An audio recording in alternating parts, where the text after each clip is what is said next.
Today we're going to do a folding stool. We're going to put one together here, or parts of it, and we're going to show you the assembly and all the parts like we were saying. That'll be myself and Larry doing, but he will explain most of that, and I'll go get out of the way for a little bit. This project is a classic. You can find it online, Woodworking Journal.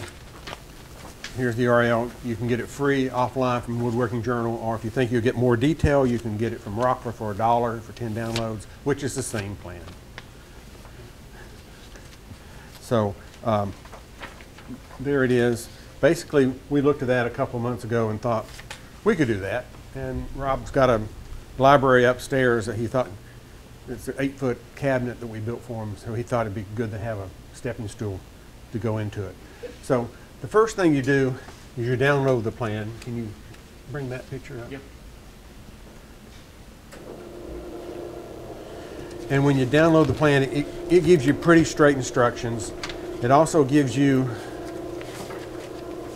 a grid patterned layout. They're using a 12-foot board, 12 inches wide, and you can get everything out of one board. Next page. Next page. Next page. One more. So here's the plan, and they say put this on your copy machine or your printer, enlarge it 120%, and then bump it up to 200%. By that time, you've got all these little prints. So what we did, we put it into Publisher, let Publisher calculate the inches to the squares to be 1 inch, and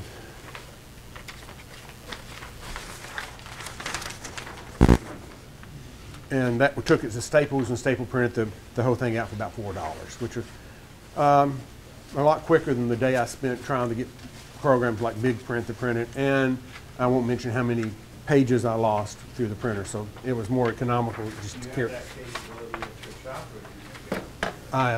Publisher is a Microsoft product. We put the PDF in the Publisher, set up the grids, took it to Staples.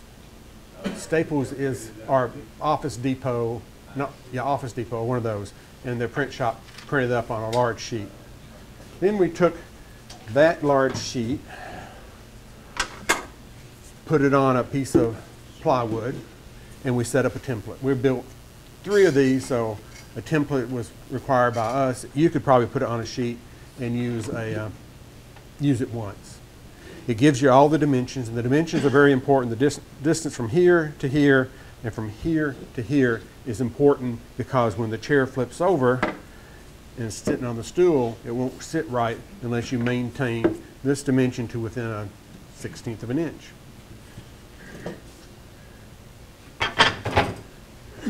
So that's one side of the stool.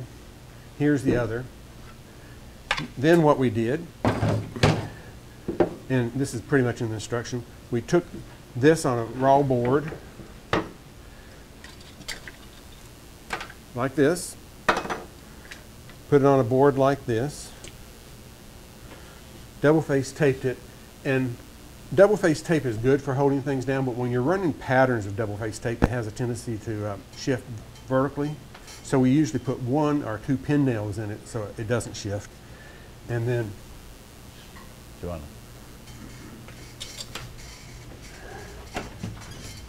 then we take a spacer, screw, nut, whatever you want to call it. This is a nut. Run it around the picture like this. That gives me a space that's the minimal or the maximum that I want to run through the router. And I take it over to my bandsaw expert and say, would you please bandsaw that for me? Sure. No, leave it on there. You can do it.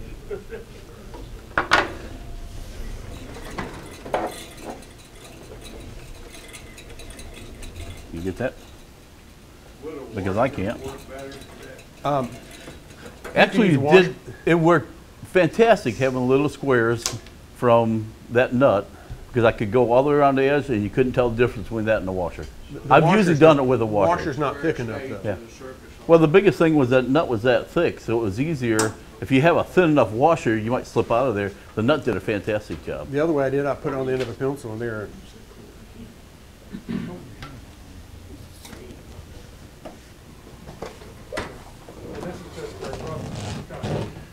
Yes, we don't want to trim all this off with a router, so we rough cut it first.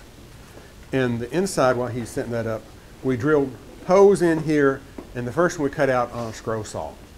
That took forever on 3/4 inch. So we went back and used a really high-tech saber saw. And that did a whole lot quicker, a little noisier, a lot messier, but it put 4 holes in it, and that came out fine. But on the outside edges that we get to, we used a bandsaw. I know this isn't complicated, but Excuse me. I always use these. Fine. Rob will talk to you about safety. Yes, we will. Yeah. Okay. Actually, to talk about safety, when I had my grandkids over there, they did some stuff on Boy Scouts on, I had to show them certain tools. One of the first things I did show them was on adjusting this when you're doing a bandsaw. When I first came in there, it was way up here like this, and this guy blocks the blade. The biggest thing on here is the less area that you can shut off, you're better off. So what I do is I put it down there, and I show them this. They take it over there, put it over there, put your item that you're going to have to go through so you can pass through in the back of it, and then you go do that. Now, the next time I went to use this, when my grandkids were over here, I had about a 2-inch gap, and my grandson said, no, you got to put that in back of there to straighten out because, it's bad when they tell on you. So, anyway, let's go.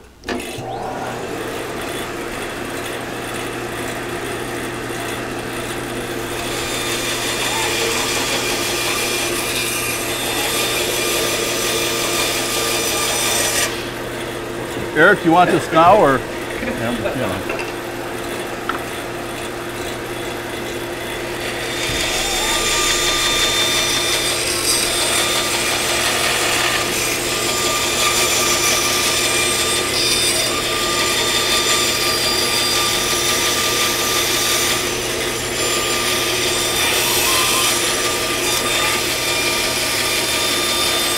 Laser pointer.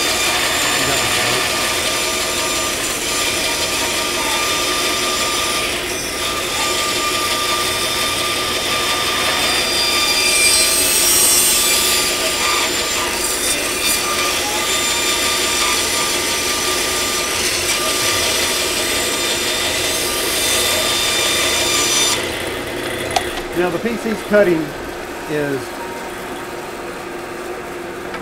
right here. It's a support piece in the stool section.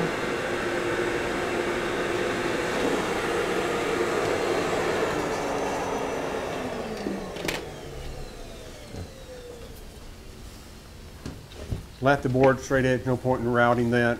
So I'm just going to trim that up. Take me just a second. I've got the router adjusted with an upcut bit, but since it's upside down, it's a downcut bit. And the bearing's going to roll along the pattern. Now, since we did 3 of these, we went ahead and did patterns on plywood, which is thick enough to do the big pieces like this. Now, if you're doing it one-off deal, you could put the pattern right on your original piece and then use this piece to cut the other side. And that's important because you want the 2 sides to match for the stool to work properly.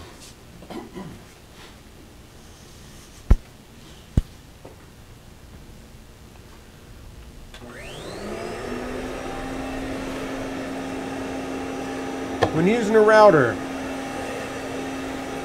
you want to keep your fingers as far away from the bit as possible.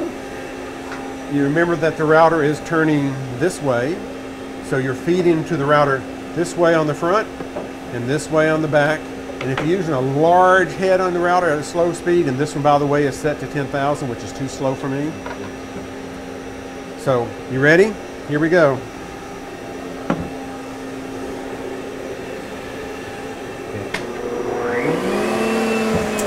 He's not plugged in.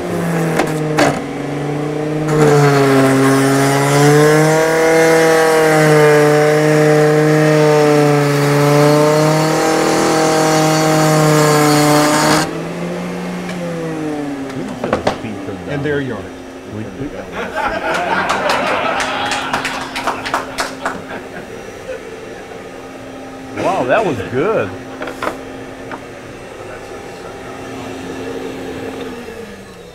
So I'm running it this way on this side, that way on that side. And then we also cambered the, I think that's the right term, the edges, soften them up with a small router bit, and you have the router bits there. You want me to speak that? No, that's fine. That's all I'm going to do on it. Router bits. Oh, So here are the router bits we used. We used this one to soften the edges, this one to add the round over.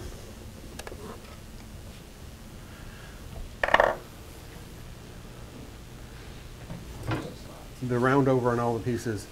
And so we now have all the forms cut to size based on the pattern.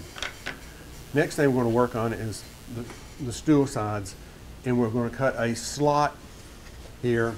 This is called a rabbit, is that correct? yes. Dado. Dado. Rabbits are on the edge. Okay, well, this is the dado, and I did this on the router table too by setting up a bit that's smaller than required. This is 7/8. This bit's roughly a half. So by cutting a pass and then moving the fence, we cut this slot for this spline. And then after I cut it, you take the spline and you put it in like that. What's the purpose of that spline? Good thing you asked, because I was just about to say. The structure of the stool is such that the wood's flipping this way, and this is the weak spot. So by putting a spline across it with counter grain, it adds some engineering reinforcement to it. And then you glue this in. I didn't bring any glue. What a shame. Oh, that's all right. We're not going to glue it, but we have lots of glue. And then you trim off the square pieces. And while this is still square, you want to go to the next step, which is to cut your steps. This step on this piece and the step on this piece have to line up. Want me to leave them down here? Have to line up. And the dimension from the floor to the step is 8 inches, because that's the standard. And the dimension from the top of the stool to this step, so when the stool is flipped over, is 8 inches. The dimension from here to here is slightly off, but there's no way around it because we've got two 3/4 inch seats on it. So line it up like this.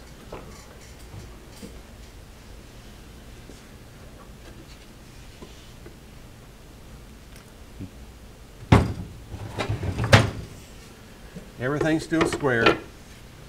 Line it up like this.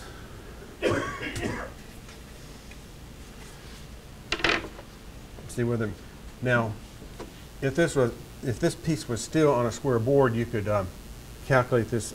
This angle right here is 70 degrees, so you could calculate the step. But I found this to be easier. I lined it up,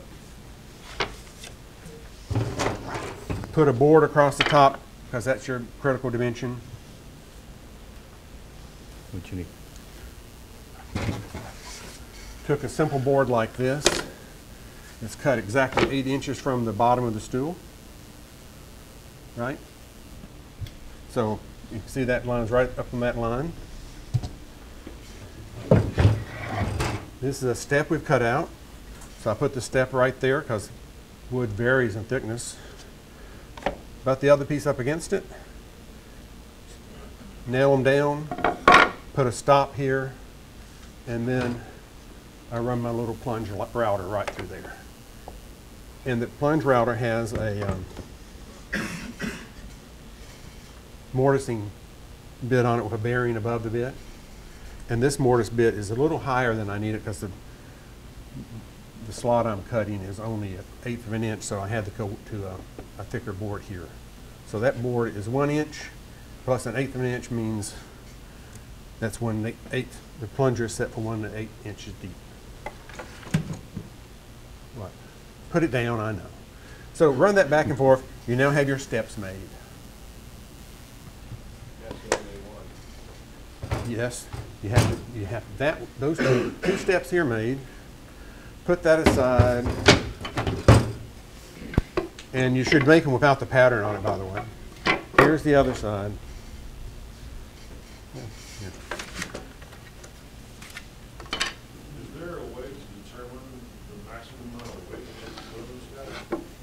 What? Without trial and error? No, we were going to call you over there. So here's my next step, right? And as you see, by using this board as a spacer, that board fits in that slot. Excuse me? Fairly tight. The plans told you the dimension of this step, but we found that you should cut the step larger than they recommend. Then after you cut the slot for the step, trim the step down. Because what will happen is, you've just used your wood, you cut it, and guess what, that's not where it's supposed to be. It's not flush. So what can you do about that? Here's a rabbit hole. You can take another nice piece of wood like this and glue it to the face of that and make up the difference, and adds a little nice accent. Now, if you glue these two pieces together, excuse me for being Captain Obvious, these two pieces need to be exactly the same thickness. Because if one's slightly larger than the other, you're going to have to sand it to get them smooth, right? This was 3/4 of an inch. After we put it together and sanded it, it's less than 3/4 of an inch, which means all the dimensions on the stool are now off. Because you have two pieces here, 3/4, 3/4 means that has supposed to be 1 1/2. It's not. It doesn't fit in these slots anymore because the slots were cut for 3/4. It's not. So we went back and cut the pieces, the step exactly the right size. Decided we continue with the accent. We like that. We cut the Purple Heart to the exact size, and then I joined them. There are several ways you can join boards end to end. Biscuits, domino. My way of choice is use this bit, put a slot in it, put an 1/8 inch board in the slot, and if you cut both pieces at the same time, they line up perfectly. So these two pieces now line up perfectly. That means as long as you know which is the top or which was against it, this does not necessarily have to be in the exact middle, because when they both cut on the same time on the same bit, so you come out with this. Now you're going to say to me, well, I don't see any splines on the end. Well, that's easy enough. You just stop and take it off the bit. So the spline probably sits from here to here with a 1/2 inch gap on each end, so you don't see the spline on the end like I don't know where that one's at. like this one. Another reject.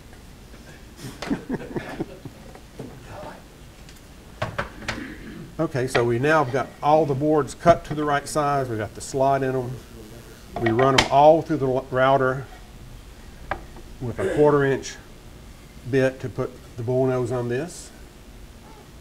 And we also run all these pieces through the router to give them a nice curve. Yes. Would not that dado covered up that end? Would that Yes, going it would on that one, but not on the other? the one that you saw, well, is what was left of the seat. You're right. If I'm putting it down here, the dado's covered. But I have some pieces up here where they weren't, so they were rejected. Yeah. Then when you fold it in half, you got to be exactly like 1 1/2 inches, and we were too short, or it wasn't folding up right. When they say 3/4 of an inch, all their dimensions are based on 3/4 of an inch. This says 15 1/4 at the top of that, they mean 15 1/4. And from here to here, there's another dimension. I don't know if you can see it. 16 inches, I think.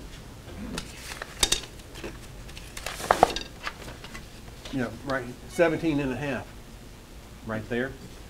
So those two dimensions are important. Otherwise, it won't flip correctly. So we've now got all the all the steps cut, everything cut. Put the step that you made larger than you need it back into this form. Mark this angle right here, which is 70 degrees. Excuse me. And cut that on your table saw. Now, you could also cut that at what? What's the opposite of 70 degrees? You sure? 20. It's based on 90 degrees, not 100. I'm glad you did that because both of us did it wrong. Both of us was we had thinking this argument 70, yesterday. so it's 30 the other way. No, that's 100. It would be $1 if we were doing that. Yeah. Yes, yeah. We'll pay you after that. Good straight man. Okay. So we now got these beveled and ready to go. The seats themselves, since we're pattern cutting this, you'll see we didn't square this off. So we also put a bull nose on the back so that fits in there nicely. Okay. And we now have all the pieces cut. So let's go through the pieces. You've got a seat. You've got a step. That's wrong. Yes, step. Upside down. There you go. And it will go together like that. This is thicker because I've got a pattern on the bottom of it. When you cut the dados in this, make sure you got the facing pieces. You don't want to cut the pattern on the outside of both of them because guess what? They don't go together. So they have to be opposites. You got the support that you saw me cut in the router that goes on the stool. You got a piece that goes down here. Oops. It's a short piece. Anyway, the piece that goes here. Where is it? More narrow. And you've got a back. So everything's ready. Rob's going to show you how we assemble the stool section. And if you're talking too fast, if you think you're talking slow, slow down some more. So I'll talk a little slower. By the way, is that walnut or you talk about? Sapele. So on the wood front, we start out with maple. Maple is a nice wood. And then Rob says, I want something a little more character. We went to Swanee. Swanee is moving recently, you know that. And their lumber stock is way down. So we got some sapele, and it was blah. And we didn't have enough, and it was pretty well not what we wanted. So we went back and bought some more sapele, and we started over again. So we actually went through an extra board. So this is the basic chair assembly as in the plans. Their dimensions here are somewhat accurate. They don't actually tell you what this is. They say figure it out, but it's not hard to figure out because you've got it on a grid. So Rob is going to demonstrate how to assemble this. Before we get into the actual assembly part, when I'm trying to line up something from the outside in order to drill it, what I do is I take it and we marked it on the inside all the way around, took it over there, held it there, and I drilled a hole through there from the inside in a couple spots. You know, they're looking at them together, they're not far off, but just along from here, you know, you're into the main part of the wood. So I drilled it from this side, turned it around, drilled it on this side, you know, where it's at, and we went ahead and used, that's for another part. Okay, we went ahead and used to add countersink. So we countersunk it on there, so we'd have it on there. We tried to make everything so we could use it out of the same material. So I do have a plug cutter, which is right here. And this is the first time I used it. So once I got doing it, I put sapele, then we made some maple and purple heart, and you know, then I needed to get back to work and just put that down. But anyway, it did a fantastic job of cutting it out. Because I like to make, you know, sometimes you like to make a different one than what is on there. Now, the one that we were making with maple and purple heart, I want to use, you know, the main wood is maple, but I'm going to put purple heart for the plugs so it stands out. This one, Sapele, I'm not sure that we want to do that because there's nothing you can put that's going to match this or that's going to look right. If you use a dark plug like walnut or something like that, you'll see the contrast, but there isn't that much contrast between some of the walnut and this. So anyway, so after we have our parts on there, while he's doing that, we ran a bit around the outside of this to add the curve. And since that's 3/4 inch thick and they're recommending a bit that's almost 1/2 inch, you want to route the outside first because that's the edge you're going to see. And then the inside, if you notice, isn't quite as rounded, but you won't see it. So the outside's the side you route first, so it's got a better view. And then, of course, lots of sanding. We haven't finished sanding this, but lots of sanding. And then when you think you're finished, more sanding. okay. Now, like I said, we've already pre-drilled this. I am going to drill a hole in here to where I put screws in because it's drilled in here, but it's not into the board. You know, we're trying to be real careful about making sure we got this where we wanted it as far as not splitting the board. We ran into a problem last night with the purple heart we put on the end because the first thing we did was we started going through it is we drilled into there, we countersunk and everything like this, but the purple heart was only this thick. So since we went in there and there's nothing to hold it from either side, we split the purple heart in several areas. So as much as I love the purple heart, when we're making this one here, I don't want to put a face on there. I really want the whole strength of the step to be in there instead of just a part on the cap. Because when you're talking about 3/4 by 3/4 on there, there's not really support anywhere on the thing. So if you put it in there, it's too easy to split the thing.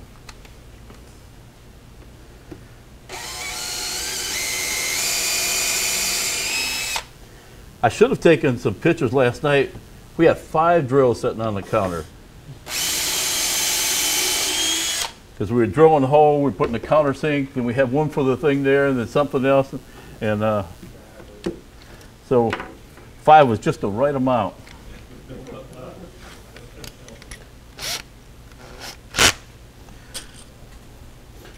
And another thing you need to do is, I have several drills that are like the hammer drill type of things that you have no clutch or anything on it.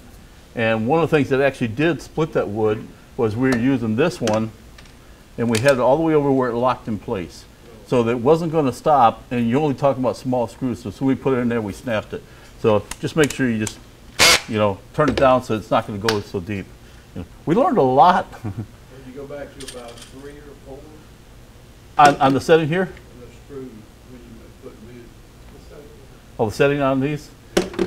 You know, just as long as it's not locked in place, I went to about 12 or 13.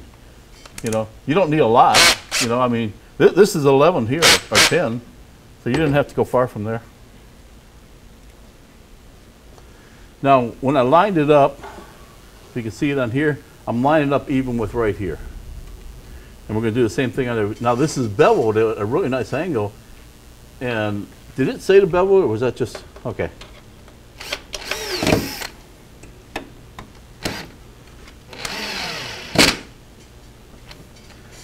Now that is a new battery.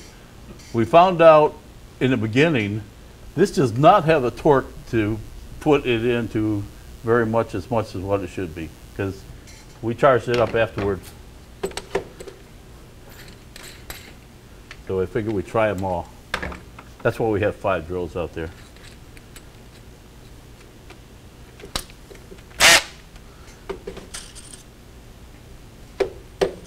I'm gonna have a whole collection of the bench when I'm done. Hear about the broken screw. The broken screw? No, what No, happened, the wood split, not what the happened screw. is we were attempting to put a hinge on this face. I've broken screws. Oh, well, these are piano hinges, so they have multiple screw holes, so we ignore it. But we did split. This is the Purple Heart that we split on a face like this. Go ahead. Yeah. Well, by the time you look at the spline on the end, turn it around. look at the spline on the end, the part we're drilling into is only that thick. Yeah. So by the time we did that, you know, Are you also gonna glue the joint? yes. We're gonna take it back when we get back down, we're gonna glue it, because these things are just put in there like this. You know, I hadn't even thought of doing that on a stool like this, because I've seen so many of them that didn't have that. But if you look at, well, you'll see on the other side, there's like a spot on here that would easily come apart. You know, you can see the dark line there. It's not cracked, but it looked like a weak point, because you're only looking at, you know, a little bit of grain right there. So putting this on there was really a good idea. But I like the plans. It did a good job. We really wanted to order the plans and have a pre-printed one. When we took the plans that were on here and we enlarged it, when you compare this picture on here and you line it all the way up, it does not come out perfect. You know, when they send it over here, it's distorted. So we had to move it from there. The original plan, just to line it up, it's just going to exaggerate where it was wrong on there. So if they gave you a full plan sheet, you could just put it out there and did it. So that's why we put it in Publisher and cleared it up and straightened it up before we printed it. Well, when Larry ordered the plan from them, we were thinking we're going to get original plan with all the information. They sent a PDF file of the same thing we already had and charged them for it. You know. Them, not mentioning any company names, but that was Rockler.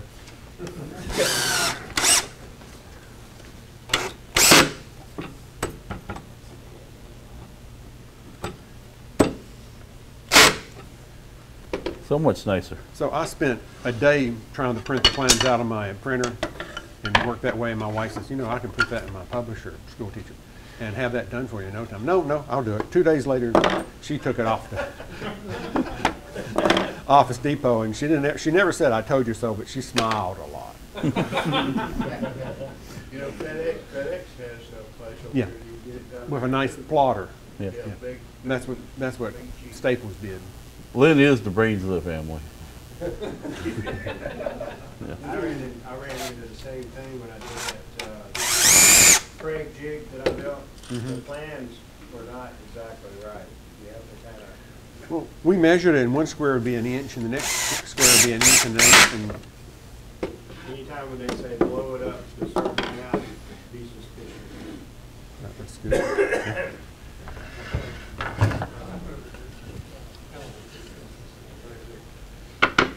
Okay. We want to be centered? Okay. The alignment of this thing, when we got ready to do it, You don't want to do that yet. This is the cross brace that goes right there. And there's no dimension of where this place, we're just putting it in the corner as a step stool brace. And you didn't pre-drill those holes. Do you want to put it in anyway? no, we did.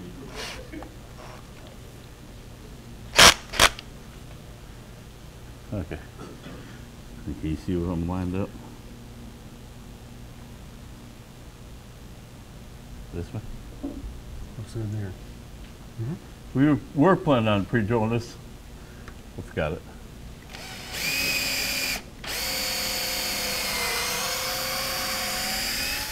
Keep it from moving.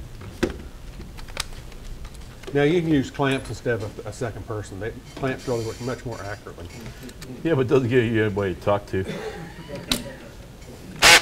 At 2 in the morning, I I really won't just, discuss where that came from.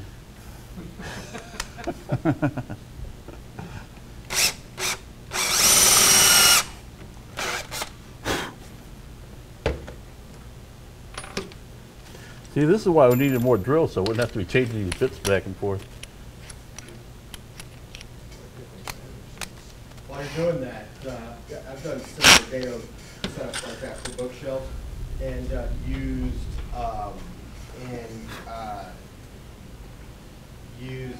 just fine dowels to Got put it. those together. But I've never done steps. Do you think there's a reason why you wouldn't want to use dowels for putting that together? I just like the look of the contrast. What, oh, you mean here? Yeah, to put them together. You could easily put dowels here rather than screws. But No structural problem with that either. I don't think so. I think so. Okay. I like having screws rather than dowels, though. Yeah. When we're done, we're gonna put those caps on there so it's gonna look like dowels. Right. We can lie about it.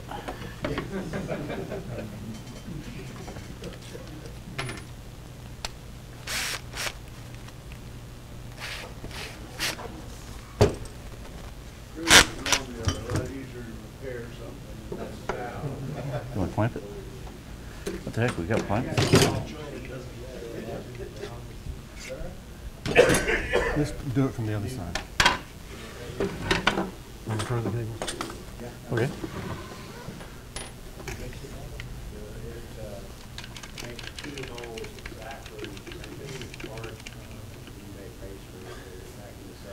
I didn't want to have to wait.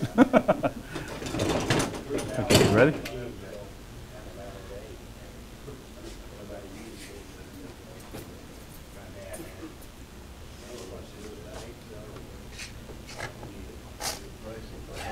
That didn't sound good. There you go. Back in the day, though, Right, let me go. back in the day.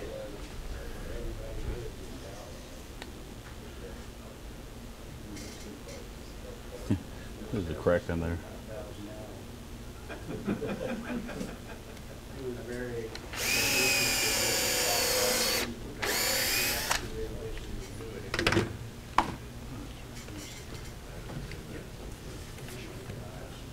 I don't want to do it.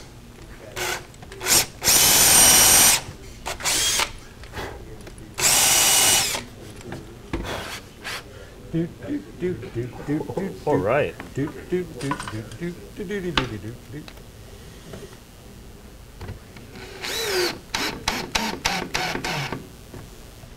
Okay. You want to put two in it?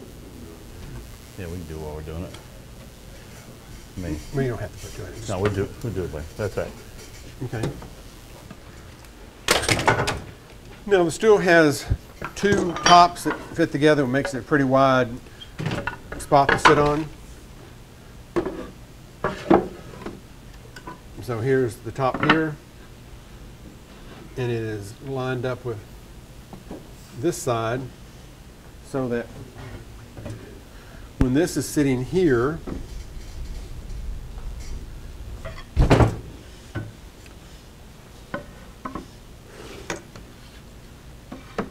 these two pieces line up, which means this board on the bottom is not exactly 3/4 of an inch, so that has to be adjusted. Those two pieces have to line up right there. Okay. Okay? We're not going to go ahead and screw this in, but all we did yesterday to get it there, we got it to the right position, and we took a little ruler. We went so much this side, back and forth, to make sure it was perfect. Marked it there, and then we drilled the holes, countersunk, and did just like the other ones there. So hold that.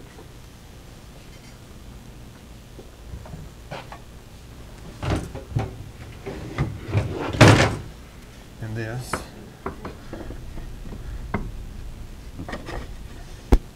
That's tight. Okay. So the next question is, where do you put the back plate?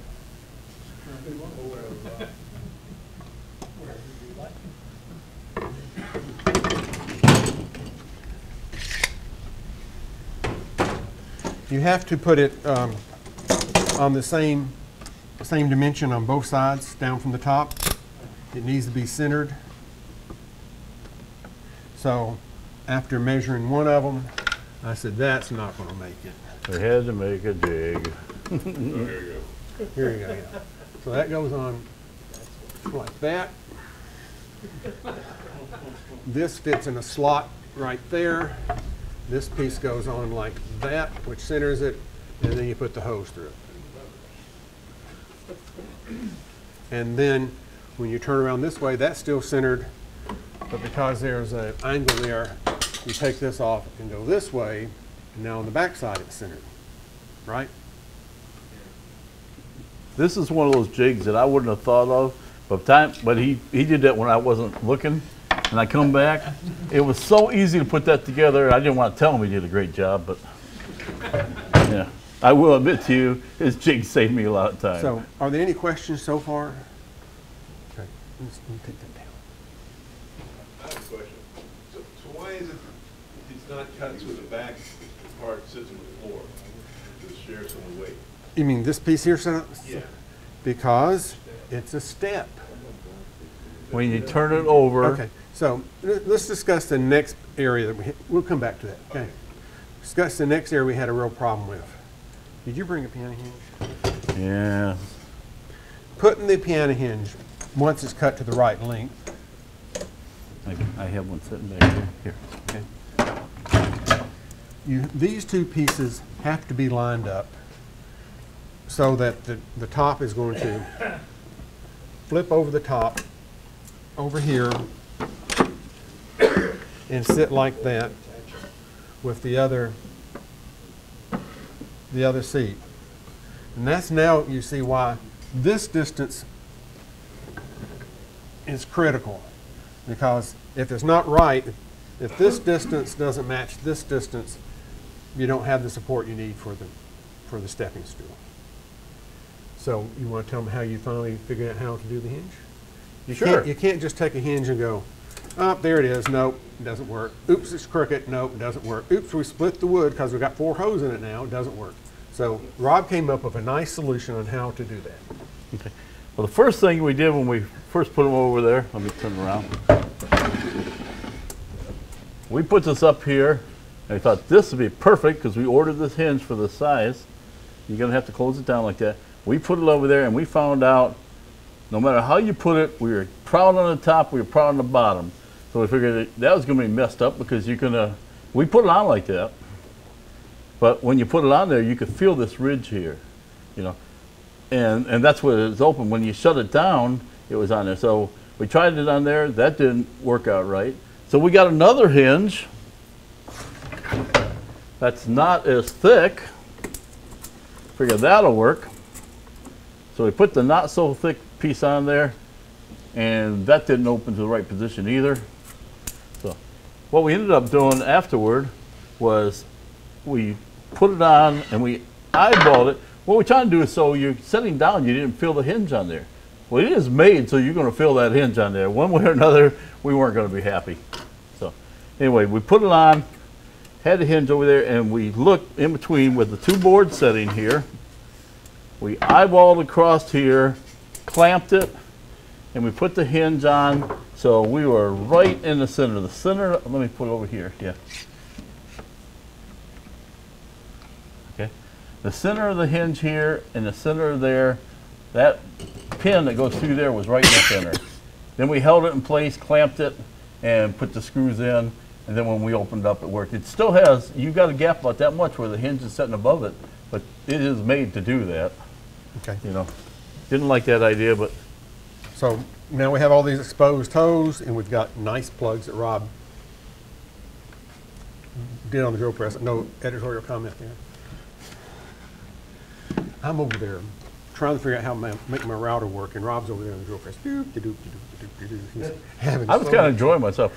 I was going down there in the scrap pile, trying different type of wood, so we have a whole collection of these sitting around the shop. Hey. Wait, before you put that there, I want to cover one more part. When we were, in the camera. Okay, when we're putting these things on here, and we're making it where we can put the plugs and stuff in. All right, like I said, we drilled the hole on here from here to line it, and then we came over here, we drilled these and we put these in. When you look at it, there's not much you can drill inside of here because that wood's only that thick. So by the time I countersunk it, I only had about that much room inside there, so I was pretty gentle on how much I was putting that through there. So the wood thickness is really important. 3/4 inch, you're going to need the 3/4 inch. By the time you take some off of here, it was on there. So I figured gluing that up really good on the board in this ahead of time, and then putting those screws in. You know, the screws are just going to be there pretty much till the glue dries. So you just have to be careful with that you don't go too far. You know, by the time I put the countersink in, I had maybe a little more than an eighth or about 1/4 inch in there as stock. So that was just something I didn't want to miss. Rob, did you cut your own plug? Yes. Could you in the future shorten your cutting distance on them to help out with Well, all the plugs that we got going around there, I did various sizes, and Talking about the leaf, yes, cut it closer. yeah. Let me see those plugs. Okay. What I did to cut the plugs, which these were the plug cutter. We have something to store it in there.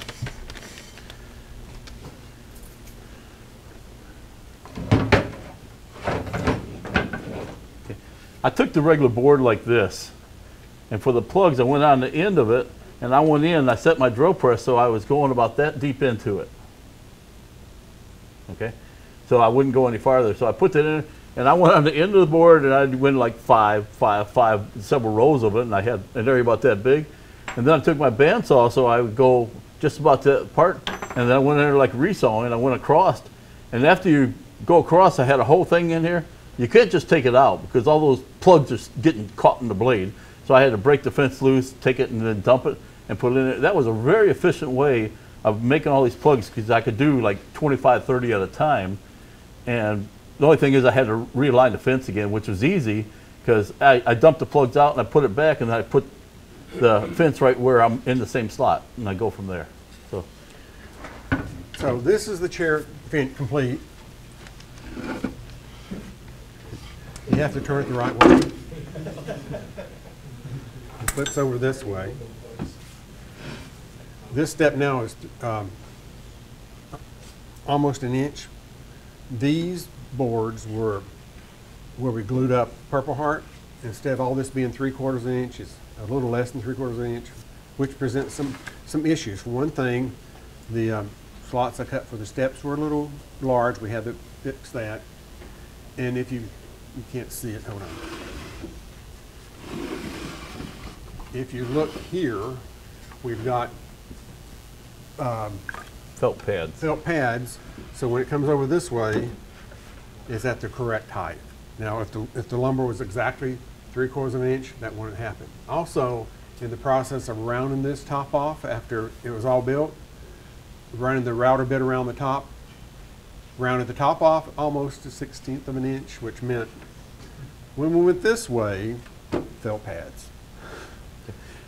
Now we are going to, yeah, well, we're going to take the felt pads off, but we are going to, all we got to do is take a little bit off on the inside of each one of these to make sure that's completely flush. We can adjust it and by it'll be easy. adjusting the legs. You know, cut them 6 to 7 times into a square. Yeah. Well, if you're actually in a closet with carpet in it, does that really make that big of a difference? No. Stability-wise, yeah, it might. So here's the top, and here's a nice hinge that you're going to sit on. If you've got a talented person in the family, have them make you a cushion. Yeah. We did experiment though last night though. When you sit down, you're not even going to feel this thing. If you're sitting in the back, this is right at the, a little beyond your leg joint, so you don't feel it. Yeah.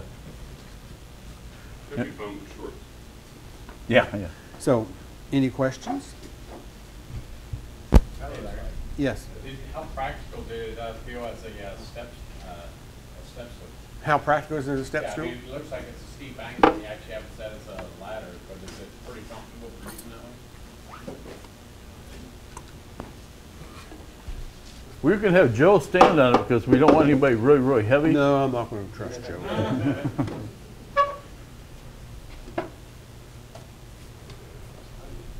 This is not a step. It says that on there. Actually, it's pretty strong. You know, we did not glue it on the sides or lateral anything, motion in it. so it'll actually even be stronger once we get This done. is this is catch and lateral motion. This brace here is catch and lateral. It's fairly stable. I wouldn't suggest anybody over 50 climbing on it. But That rules us all out. there's my disclaimer. So that's it. Larry and I learned so much on this. You know, I thought, well, this will be easy. No, we were wrong. It was not easy. In terms of Well, I tell you though, when you're working on it together, the frustration factor goes way down. You know, we actually had a great What is time. that question? And you couldn't, yesterday you couldn't make eye contact with him. If you got too close, just lay down and play it in. Yeah. We were getting down to the wire yesterday morning. We got, okay, we have to be presenting this tomorrow. You know, we're not close. I spent 20 minutes setting the router up with this bit for cutting splines, right? And then Buzz walked over the router with canes in his hand, and we were rounding off canes. So I just knew that he was going to take my bit out and replace it. And I was a little louder than normal when I said, "Don't touch that router." He was pretty cranky in the morning. He got, by the end of the day, he was livable. And at 2 o'clock in the morning, we were just playing giddy. So any other questions? Yes. I think it's a really cool project. But you talked about the thickness of the material a couple of times. If you were going to start over, would you use that same thickness, or would you get a little thicker? This material originally was 3/4 of an inch.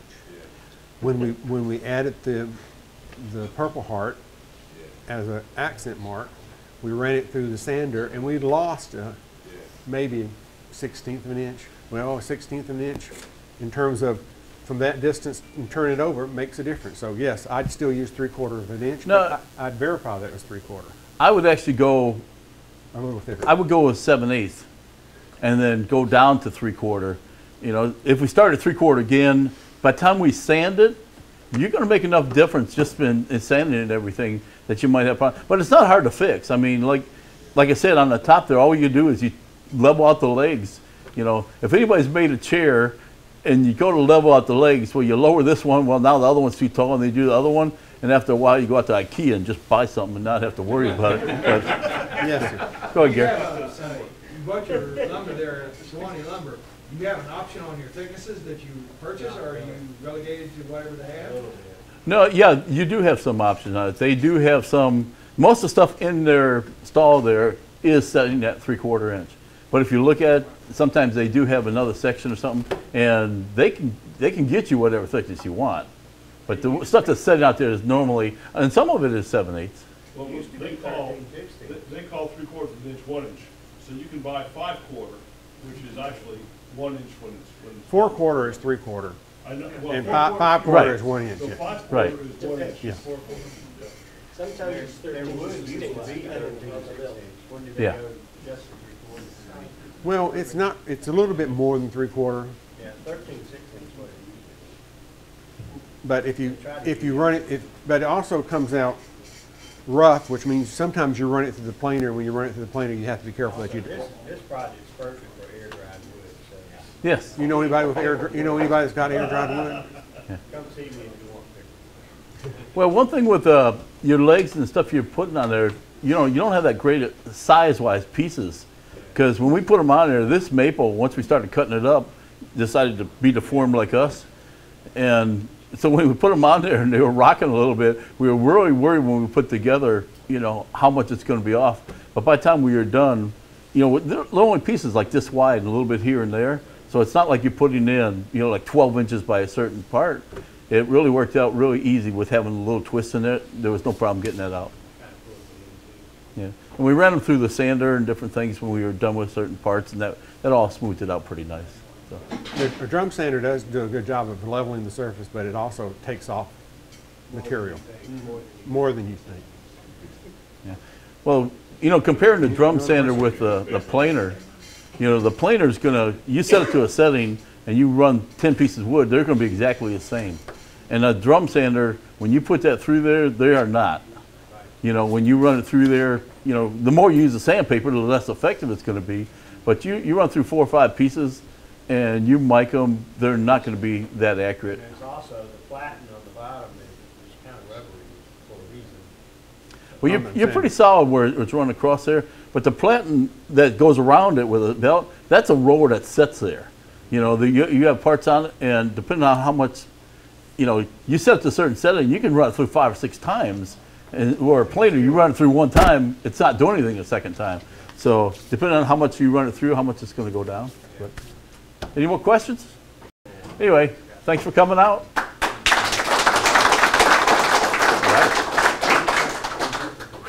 Now we can go back to bed.